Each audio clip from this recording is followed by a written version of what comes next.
নবনীরদ-নিন্দিত কান্তিধারম রসসাগর নাগর भूपवरं। हम लोग भागवतम में स्कंद 4 अध्याय 13 के अंतर्गत आज हम लोग की श्लोका से 34 श्लोका तक करेंगे। श्लोका 21। विदुर उवाच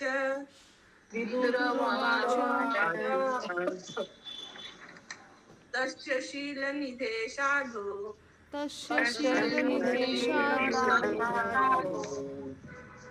ब्रह्मण्यस्य महात्मनः। सुनाई नहीं दे रहा है माता जी।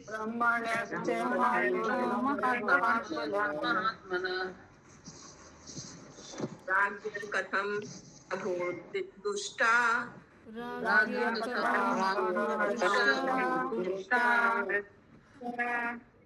यद विमनाययो।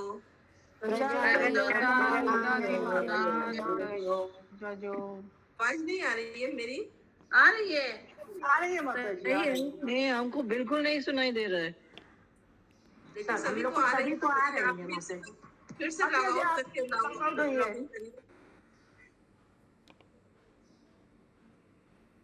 लॉगआउट करके फिर से लॉगिन कर लीजिए। अंजना माता जी पढ़ेंगे अनुवाद। वो स्क्रीन शेयर में भी थोड़ा सा प्रॉब्लम होगा माता जी। अब माधुरी माता जी माता जी हाँ यस माता जी, मैं ठीक है। विदुर ने श्री मैत्रेय मुनि से पूछा, हे ब्राह्मण, राजा अंग तो अत्यंत भद्र था। वह अत्यंत चरित्रवान तथा साधु पुरुष था और ब्राह्मण संस्कृति का प्रेमी था। तो फिर इतने महान पुरुष के वैन जैसा दुष्ट पुत्र कैसे उत्पन्न हुआ, जिससे वह अपने राज्य के प्रति अन्य मनस्क हो उठा और उसे छोड़ दिया। तो यहाँ पे विदुर मैत्रेय से पूछ रहे हैं कि राजा अंग तो बहुत भद्र थे, उनके कैसे वेन जैसे पुत्र उत्पन्न हुए। तो यहाँ पे बताएंगे आगे उसका कारण तात्पर्य पढ़िए। अपेक्षा की जाती है कि पारिवारिक जीवन में मनुष्य अपने पिता, माता, पत्नी तथा बच्चों के साथ सुख पूर्वक रहेगा, किंतु किन्हीं परिस्थितियों में कोई पिता, माता, संतति अथवा पत्नी शत्रु बन जाते हैं। चाणक्य पंडित ने कहा है कि जो पिता अत्यधिक ऋणी होता है वह शत्रु है, जो माता दूसरी शादी कर लेती है वह भी शत्रु है, जो पत्नी अत्यंत सुंदर होती है वह भी शत्रु है, और जो पुत्र मूर्ख एवं निकम्मा हो वह भी शत्रु होता है। इस प्रकार जब परिवार का कोई सदस्य शत्रु बन जाता है तो पारिवारिक जीवन बिताना या गृहस्थ बने रहना कठिन हो जाता है। सामान्यतः भौतिक जगत में ऐसी परिस्थितियां आती रहती हैं, इसलिए वैदिक संस्कृति के अनुसार मनुष्य को 50वें वर्ष के बाद अपने परिवार वालों से विदा ले लेनी चाहिए, जिससे कि उसका शेष जीवन कृष्ण चेतना की खोज में लगाया जा सके। हरे कृष्णा। तो यहाँ तात्पर्य में बताया जा रहा है कि कभी कभी माता, पिता, पत्नी और पुत्र सब शत्रु हो जाते हैं। कैसे हो जाते हैं? सुंदर होती है तो पत्नी शत्रु है, पिता ऋणी हो जाता है तो शत्रु है, माता दूसरी शादी कर लेती है तो भी शत्रु हो जाती है। तो ऐसे लोग को सबको त्याग देना चाहिए। कठिन हो जाता है गृहस्थी बिताना, और 50 के बाद परिवार वालों से विदा लेकर शेष जीवन कृष्ण चेतना की खोज में बिताना चाहिए। माता जी, पिता क्या होने से शत्रु होता है? ऋणी मतलब उधार ले लेते हैं। अच्छा। माता जी, पत्नी सुंदर हो तो उसे भी त्याग देना चाहिए? पत्नी सुंदर हो तो शत्रु हो जाती है। बहुत लोग उसके ऊपर आशिक हो जाते हैं ना, तो शत्रु के समान हो जाती है बहुत सुंदर पत्नी। बोलिए प्रभु जी। हरे कृष्णा। ये जो परिस्थितियां बता गए, इसमें आगे जो लिखा हुआ है, सामान्यतः भौतिक जगत में ऐसी परिस्थितियां आती रहती है। और इसके आगे संस्तुति किया गया है कि 50 वर्ष के बाद में कृष्ण भावनामृत में निश्चय ही सबको चले जाना चाहिए। इसमें एक चीज और है कि यहाँ कहीं भी ये नहीं लिखा गया कि इन परिस्थितियों से कोई बच सकता है। तो ये तो जैसे भगवान ने बोला है ना गीता में, दुखालय शाश्वतम, तो कुछ ना कुछ परिस्थिति तो इस तरह का हर समय बनता ही है। इसलिए कृष्ण भावनामृत में ज्वाइन करने के मतलब कृष्ण भावनामृत से जुड़ने के अलावा और कोई रास्ता है ही नहीं। इसीलिए देखिए श्लोक में प्रभुपाद जी ने आगे उस तरह का कुछ बताया भी नहीं, यही बोला है कि ये परिस्थिति आएगी कलयुग में, इसलिए अच्छा है कि सब कृष्ण भावनामृत में जुड़े। हाँ, तो गृहस्थ में बने रहना, ऐसी परिस्थितियों में गृहस्थ में बने रहना कठिन हो जाता है।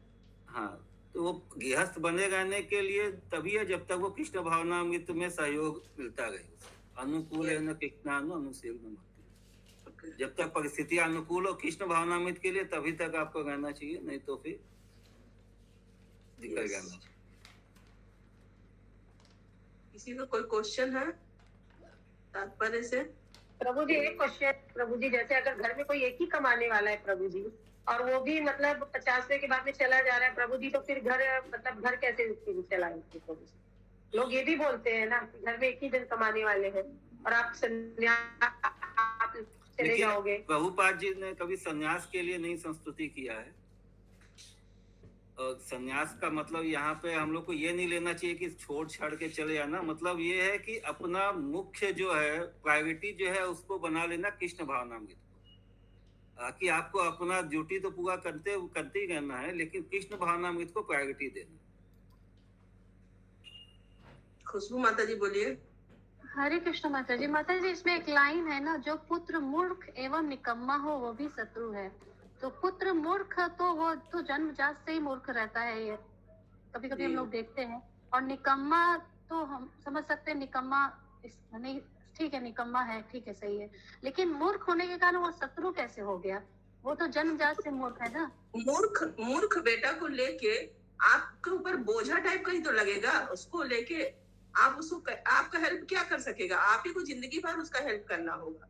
हाँ तो हो सकता, तो मूर्ख रहेगा तो फिर हो सकता है वो मूर्ख जो जन्म से हो तो वो तो झेलेंगे, ठीक है, लेकिन मूर्ख होना तो हो सकता है उसका पूर्व जन्म का भी तो हो सकता है मूर्खता आने से।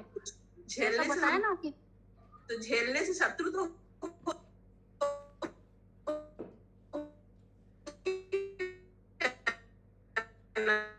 मेरा वो हम झेल रहे हैं तो मेरे माता जी वो हे भगवान। हरे कृष्ण माता जी, वो मूर्ख निकम्मा भी बोला गया है ना, कि जैसे मूर्ख तो है चलो ठीक है, बट वो निकम्मा भी है, आलसी, ये काम नहीं करना चाहता है। हरे कृष्णा, इसमें आप लोग जो शत्रुता का भाव देखें ना, वो शत्रुता का भाव ऐसा है कि वो आपके स्पिरिचुअल प्रोग्रेस में बाधक बनता है, इसलिए वो शत्रु है। आपका आध्यात्मिक प्रगति में बाधा बन रहा है, क्योंकि ये जो परिस्थितियां, ये सब परिस्थिति में कोई भी रहेगा तो हर समय भौतिक मतलब वो उसी झंझट में लिपटा हुआ रहेगा, आध्यात्मिक प्रगति नहीं कर पाएगा, इसलिए शत्रु है। अच्छा, वो आध्यात्मिक उन्नति नहीं करने का ये वजह वैसे है। भी कोई इस तरह का ये होता तो जनरली बोला जाता है कि आपके पूर्व जन्म का कुछ आपका उनसे लेन देन है, इसलिए आपको ऐसा मतलब ये पुत्र या ऐसा वो मिलता है, तो वो भी एक ये रहता है। उस तरह से भी बोल सकते हैं कि शत्रुता होगा पिछला, इसलिए वो अभी आपको वैसा उसके साथ में मतलब क्या बोलते हैं सहन करना पड़ता है। लेकिन यहाँ पे पूर्वज का मतलब है शत्रुता क्या चीज का शत्रुता है, क्योंकि हम लोगों का जब ये कृष्ण भावनामृत में उन्नति होने का साधन में ये आएगा, बाधा आएगा, तो ये शत्रुता है। और वैसे हम लोग देह भावना देहात्म बुद्धि से देखते हैं, देह का रिश्ता से देखेंगे तो वैसे भी ये हमारे लिए भौतिक दृष्टि से भी कुछ ज्यादा फायदेमंद नहीं है ये सब परिस्थितियां, तो वैसे भी शत्रु है, क्योंकि उसी के पीछे टाइम देना पड़ेगा माता जी, हम लोग कुछ और नहीं कर सकते। दोनों तरीके से ही वो शत्रुता है, क्योंकि भौतिक दृष्टि से भी वो बहुत ज्यादा आपके लिए फेवरेबल नहीं है।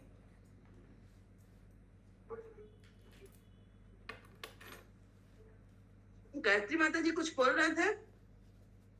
हम बोल रहे थे माता जी, जो पूर्व जन्म में हम लोग नहीं शत्रु पाल लेते हैं, जैसे वो मेरे साथ शत्रुता नहीं करता किंतु हम उसके साथ शत्रुता करते हैं, तो वही बेटा के रूप में आ जाता है माता जी, और मूर्ख भी रहता है और अपभंग भी रहता है, तो उसका हम लोग करते हैं, शास्त्र में लिखा।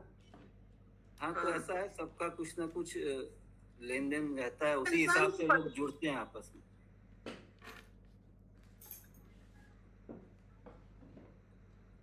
श्लोका 22 किं बाहो वेन उद्देश्य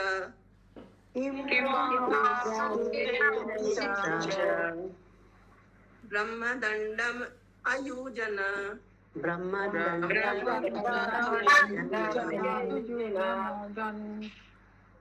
दंड व्रत धरे रागी,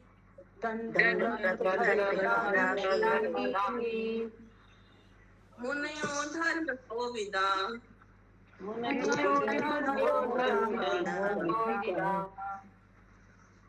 विदुर ने आगे पूछा कि महान धर्मात्मा ऋषियों ने राजा वेन को, जो स्वयं दंड देने वाले दंड को धारण करने वाला था, क्यों कर श्राप देना चाहा और इस प्रकार उसे सबसे बड़ा दंड ब्रह्म श्राप दे डाला। तो यहाँ पर विदुर फिर पूछ रहे हैं कि ऋषियों ने श्राप दिया था ना, कि राजा को क्यों श्राप दिए, क्योंकि वो तो खुद दंड को धारण करने वाला था।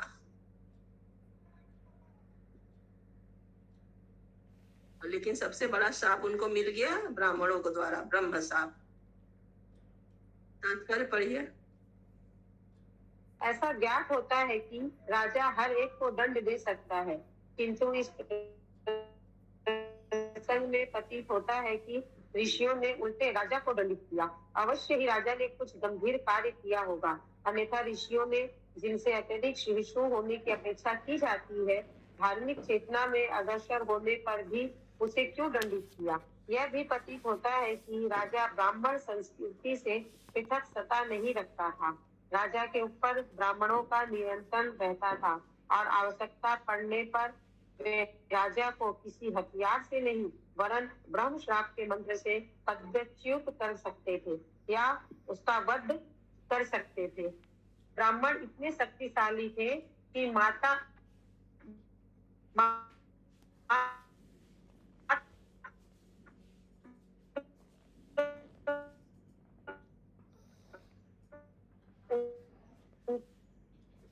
कैसे कुछ तो ऐसा काम किए वो, जिससे जो ऋषि लोग बहुत सहिष्णु होते हैं, लेकिन फिर भी वो सहे नहीं और उनको श्राप दे दिए। राजा ब्राह्मण संस्कृति से पृथक सत्ता नहीं रखता था। राजा के ऊपर ब्राह्मणों का नियंत्रण था, राजा के ऊपर भी ब्राह्मण का नियंत्रण था और आवश्यकता पड़ने पर वो श्राप से ही उनको मार डाले। किसी का कोई क्वेश्चन है इस तात्पर्य से? माता जी, बेन की बात हो रही है ना, राजा को जो श्राप मिला बेन को ही मिला ना। हाँ, बेन की बात हो रही लिखा है श्लोक में ना, किम वाहो वेन उद्देश्य, श्लोक 23। नावध्ये प्रजापाल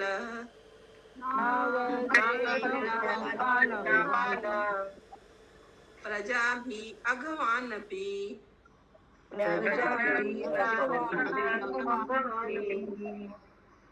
यदसो लोकपालानां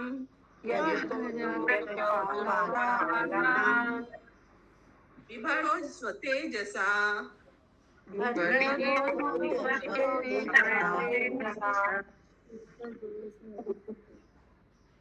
प्रजा का कर्तव्य है कि वह राजा का अपमान न करे, चाहे यदा कदा वह अत्यंत पापपूर्ण कृत्य करता हुआ ही क्यों न पतित हो।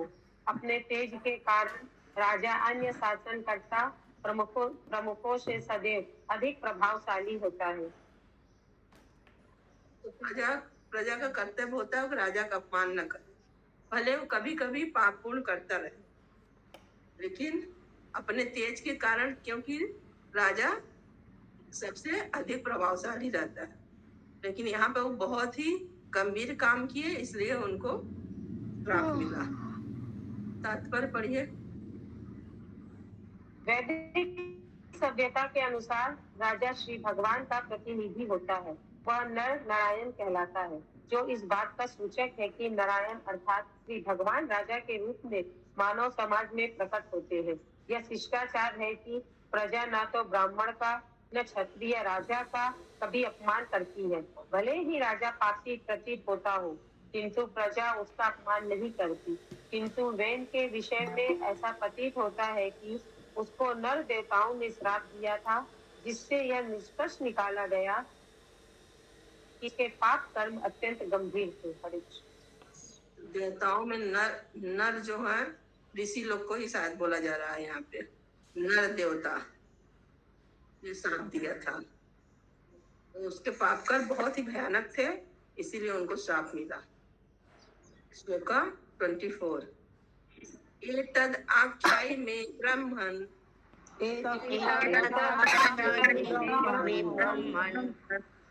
सुनीतात्म अज चेष्टितम्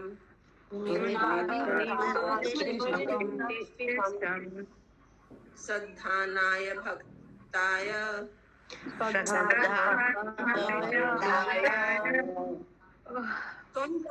त्वं परावर वित्तम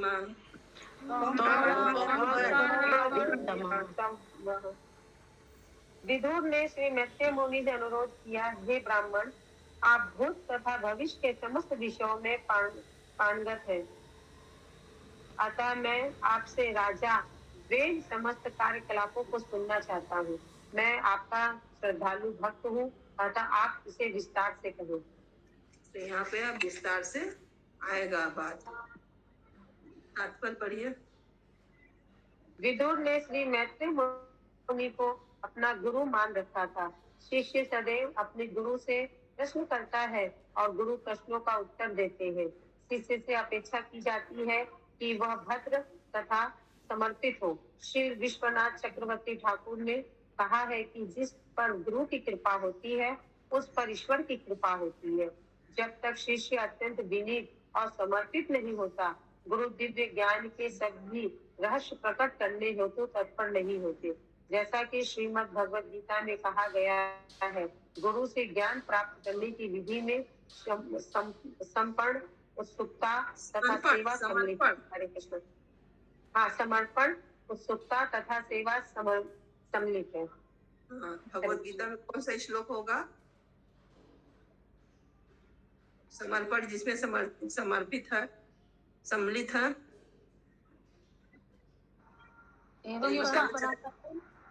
कोई बताना चाहेगा? नहीं, मैं देखा कि उसका अनुवाद में ये लिखा है कि गुरु से अपना विनीत भाव से अपना मन का बात बोले, उनसे उनका ज्ञान को विनीत भाव से ग्रहण करें, क्योंकि वो सत्यता को देखा है।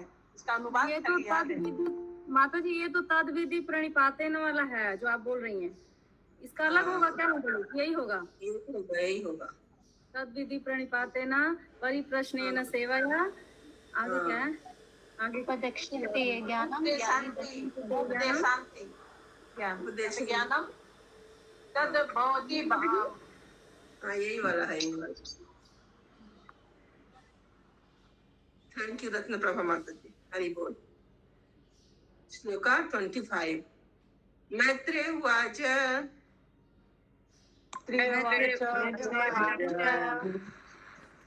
अंगो अश्वमेधं राजर्षि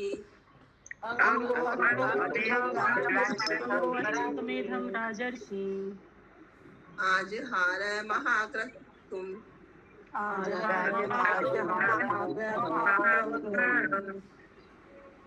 ना जग्मो देवतास्तस्मिन्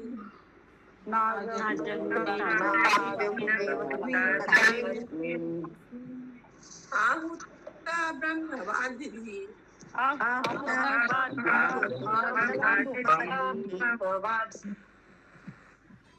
श्री मैत्रेय मुनि ने उत्तर दिया, हे विदुर, एक बार राजा अंग ने अश्वमेध नामक महान यज्ञ संपन्न करने की योजना बनाई।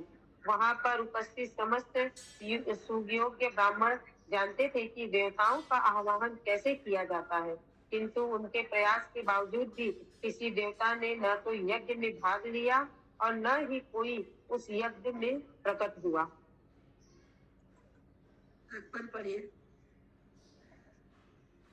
वैदिक यज्ञ समान कृत्य नहीं होता। ऐसे यज्ञों में देवता भी सम्मिलित होते थे और इन कृत्यों में जिन पशुओं की बलि दी जाती थी, उनको नवीन जीवन मिलता था। इस कलिकाल में कोई शक्तिशाली ब्राह्मण नहीं है जो देवताओं का आह्वान कर सके अथवा पशुओं को नया जीवन दान दे सके। प्राचीन काल में वैदिक मंत्रों में प्राणगत ब्राह्मण मंत्रों की शक्ति दिखा सकते थे, किंतु इस युग में ऐसे ब्राह्मणों के अभाव से इस प्रकार के समस्त यज्ञ वर्जित हैं। जिस यज्ञ में घोड़ों की बलि दी जाती थी, वह अश्वमेध कहलाता था। कभी कभी गायों की भी गायों की भी बलि ग्वालंभ खाने हेतु नहीं, वरन मंत्रों की शक्ति द्वारा नया जीवन प्रदान करने हेतु दी जाती थी। अतः इस युग में एकमात्र व्यवहारिक यज्ञ संकीर्तन यज्ञ अर्थात 24 घंटे हरे कृष्ण मंत्र का कीर्तन करना है। हरे कृष्ण। तो राजा अंग तो एक तो महान राजा थे, वो ये सब एक नामक महान यज्ञ योजना बनाए, लेकिन फिर भी पता नहीं देवता, वहां पे ब्राह्मण जानते थे कि देवता का आह्वान किया है, कैसे किया जाए, लेकिन वो प्रयास किए ब्राह्मण लोग, लेकिन न तो कोई देवता वहां पर भाग लिए और न तो यज्ञ में कोई प्रकट हुआ। क्यों? अब इसको आगे पता चलेगा।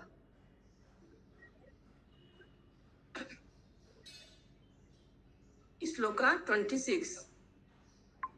तम किसी कोई क्वेश्चन है क्या? श्लोका 26। तमुची विस्मिता तत्र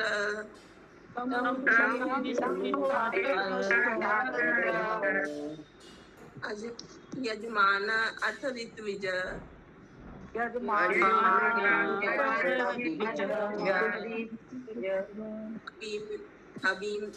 हविंसी हूयमानानि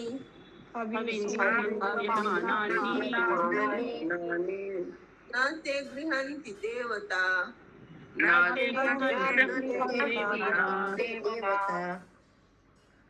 तब यज्ञ में लगे पुरोहितों ने राजा अंग को सूचित किया, हे राजन, हम यज्ञ में विधि पूर्वक शुद्ध घी की आहुति दे रहे हैं, किंतु हमारे सारे यत्नों के बावजूद देवतागण उसे स्वीकार नहीं कर रहे हैं।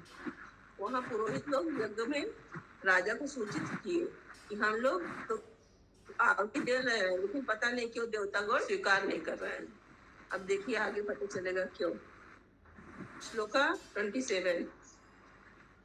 राजन हविंस दुष्टानि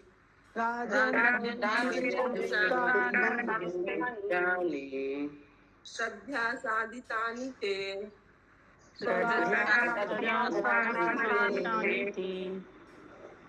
छंदास्य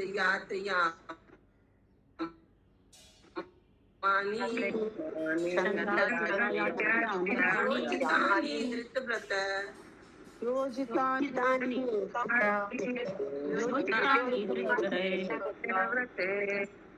हे राजन, हमें ज्ञात है कि आपने अत्यंत श्रद्धा तथा सावधानी से यज्ञ की सारी सामग्री एकत्रित की है और वह दूषित नहीं है। हमारे द्वारा उच्चारित वैदिक मंत्रों में भी किसी प्रकार की कमी नहीं है, क्योंकि यहाँ उपस्थित सभी ब्राह्मण तथा पुरोहित योग्य है और समस्त कृत्यों को ठीक से कर भी रहे हैं। सब पुरोहित लोग परेशान हैं। तात्पर्य परंपरा से ही वेदविद ब्राह्मण लोग वैदिक मंत्रों का ठीक से उच्चारण करते हैं। मंत्र पद तथा संस्कृत शब्द दोनों का सही उच्चारण होना चाहिए, अन्यथा मंत्र सफल नहीं होगा। इस युग में ब्राह्मण लोग में न तो संस्कृत भाषा में निपुण है और न उनका व्यवहारिक जीवन शुद्ध होता है, किंतु हरे कृष्ण मंत्र का जप करने से, यज्ञ करने से प्राप्त होने वाला सर्वोच्च लाभ प्राप्त हो सकता है। यदि हरे कृष्ण मंत्र का ठीक से उच्चारण न भी किया जाए तो भी इसमें इतनी शक्ति है कि जप कर्ता को लाभ होता है। हरे कृष्ण। हम लोग को सबसे अच्छा यही करना चाहिए, हरे कृष्ण का यज्ञ।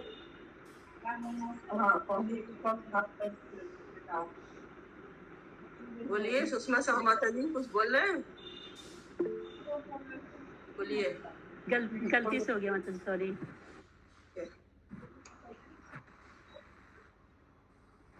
श्लोका 28।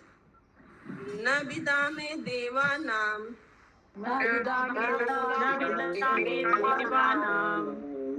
एलनं वयं आळवभि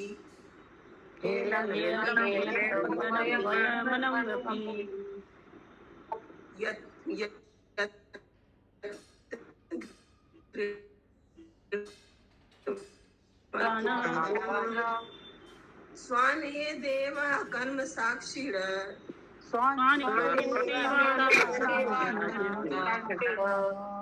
हे राजन, हमें ऐसा कोई कारण नहीं दिखता जिससे देवतागण अपने आप को किसी प्रकार से अपमानित या उपेक्षित समझ सके, तो भी यज्ञ के साक्षी देवता अपना भाग ग्रहण नहीं कर रहे हैं।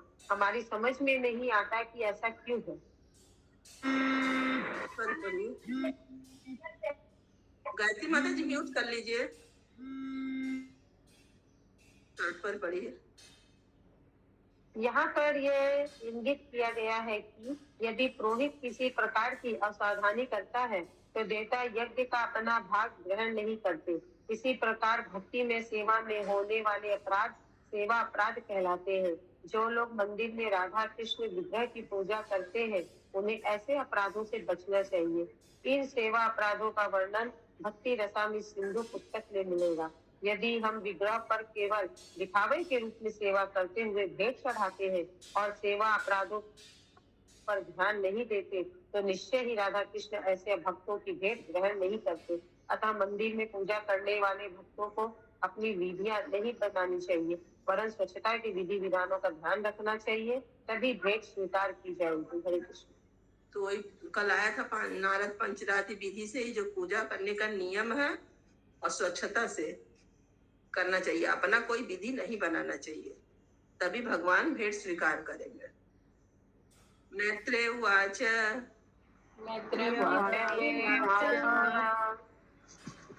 अंगो द्विजवच श्रुत्वा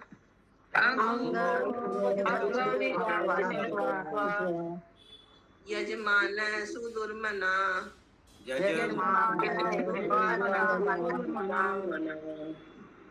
तत्प्रष्टुं वैश्वाचम्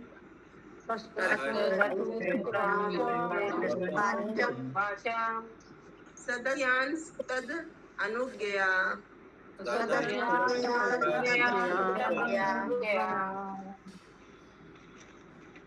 श्री मैत्रेय मुनि ने बतलाया कि पुरोहितों की इस कथन को सुनकर राजा अंग अत्यधिक खिन्न हो उठा। तब उसने पुरोहितों से कुछ कहने की अनुमति मांगी और यज्ञ स्थल में उपस्थित समस्त पुरोहितों से उसने पूछा। श्लोक 30 नागच्छन्त्याहुता देवा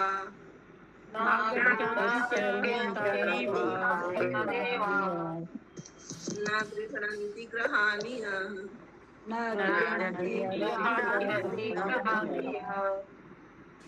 सदस्यस्पतयो ब्रूत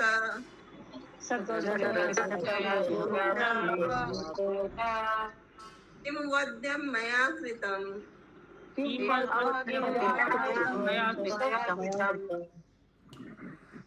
राजा अंग ने पुरोहित वर्ग को संबोधित करते हुए पूछा, हे पुरोहितों, आप कृपा करके बताएं कि मुझसे कौन सा अपराध हुआ है। आमंत्रित होने पर भी देवता न तो यज्ञ में सम्मिलित हो रहे हैं और न अपना भाग ग्रहण कर रहे हैं। तो राजा अंग भी आ गए यज्ञ में स्थल पे और पुरोहित लोग से पूछ रहे हैं कि मेरे से क्या अपराध हुआ है। श्लोक 31 सदस्य पतय ऊचु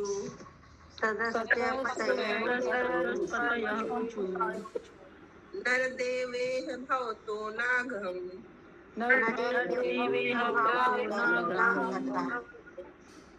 तामन मना स्थितम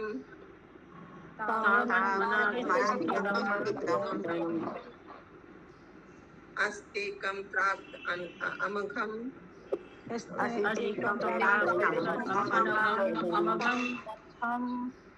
यदि हे द्वित्वं प्रज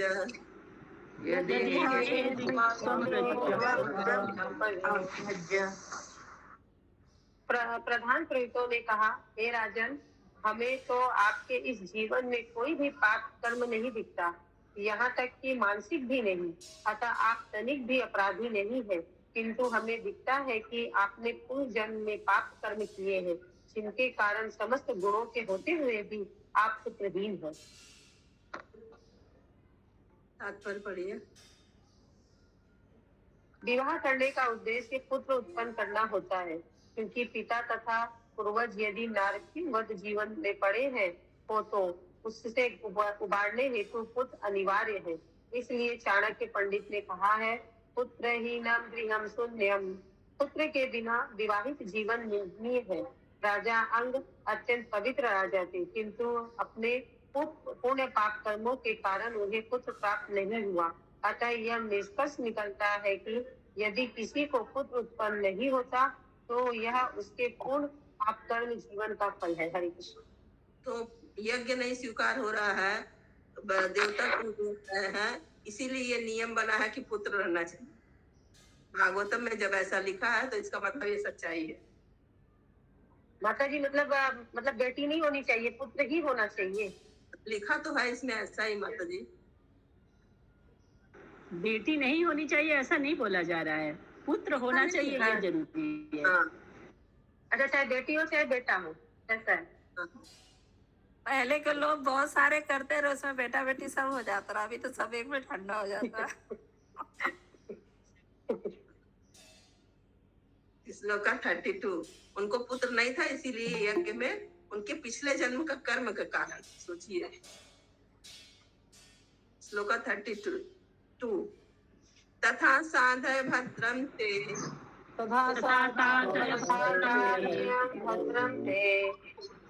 आत्मानं सुखजं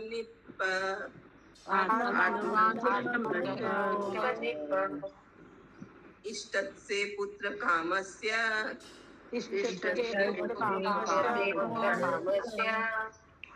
पुत्रं दास्यति यज्ञभूत।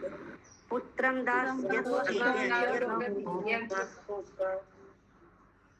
हे राजन, आपका कल्याण हो।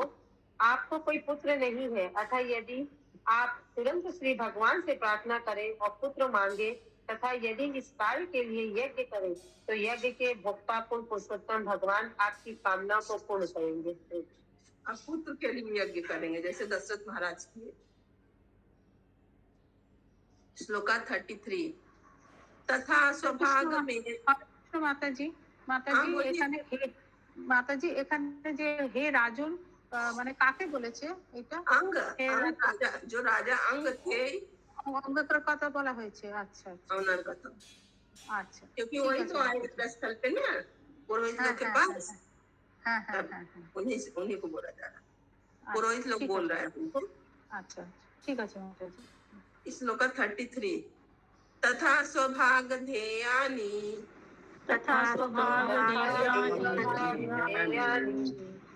ग्रहस्यन्ति दिवोकरो कस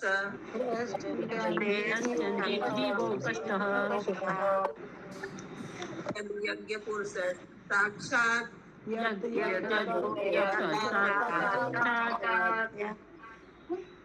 अपत्याय हरिवृत।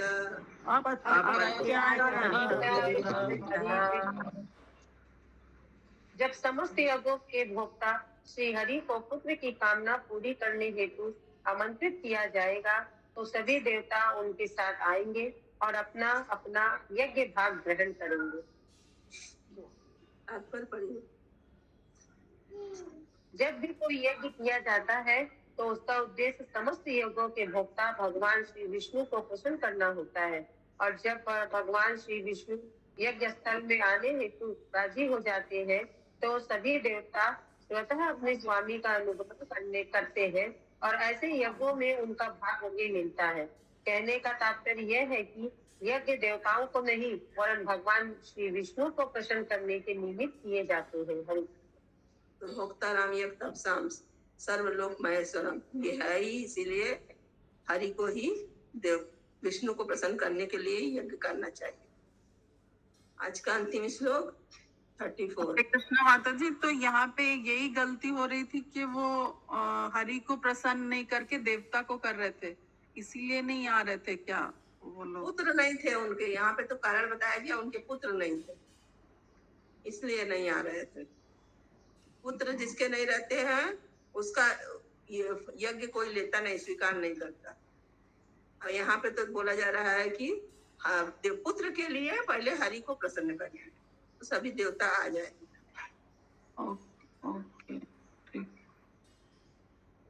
श्लोक 34, तान तान कामान हरि ददाति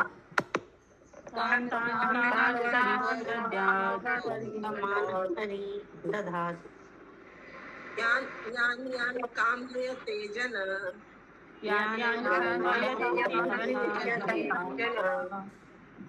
आराधितो यथेवैष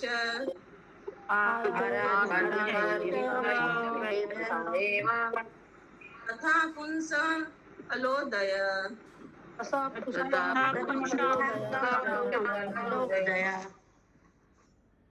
यज्ञ का कर्ता कर्मकांड के अंतर्गत जिस कामना से श्री भगवान की पूजा करता है उसकी वह मनोकामना पूरी होती है।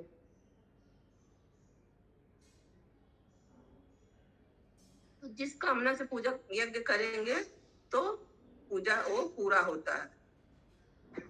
कर्म कांड में यही होता है। आइए तात्पर्य पढ़िए। श्रीमद् भगवद गीता में श्री भगवान कहते हैं कि वे पूजा करने वालों को उसकी इच्छा के अनुसार आशीर्वाद देते हैं। उन पुरुषोत्तम भगवान समस्त बद्ध जीवों को इस भौतिक जगत में अपने अपने ढंग से कर्म करने की पूरी छूट देते हैं, किंतु वह अपने भक्तों से कहते हैं कि मनमाना कर्म न करें, बल्कि उनके लिए यही श्रेष्ठ कर्म होगा कि वे उनकी शरण में आए, क्योंकि वे भक्तों का भार स्वयं उठाएंगे। एक भक्त तथा साकार कर्मी के बीच यही अंतर है। साकार कर्मी मात्र अपने कर्मों का फल भोगता है, किंतु भक्त श्री भगवान के निर्देशन में भक्ति मार्ग पर अग्रसर होता हुआ जीवन का परम लक्ष्य अपनी घर अर्थात श्री भगवान के परम धाम वापस जाना प्राप्त करता है। इस श्लोक में महत्वपूर्ण शब्द कर्माण है, जिसका अर्थ है इंद्रियों को तृप्त करने वाली कामना, जिसका अर्थ है इंद्रियों को तृप्त करने वाली इच्छाएं। भक्त समस्त कामों से रहित होता है, यह तो अन्याभिलाषिता शून्यम होता है, अर्थात भक्त तो इंद्रिय तृप्ति की समस्त अभिलाषाओं से रहित होता है। उसका एकमात्र लक्ष्य श्री भगवान की इंद्रियों को तुष्ट करना होता है। एक कर्मी तथा भक्त में यही अंतर है। हरे कृष्णा। श्रीमद् ग्रंथ भागवतम की जय। जय।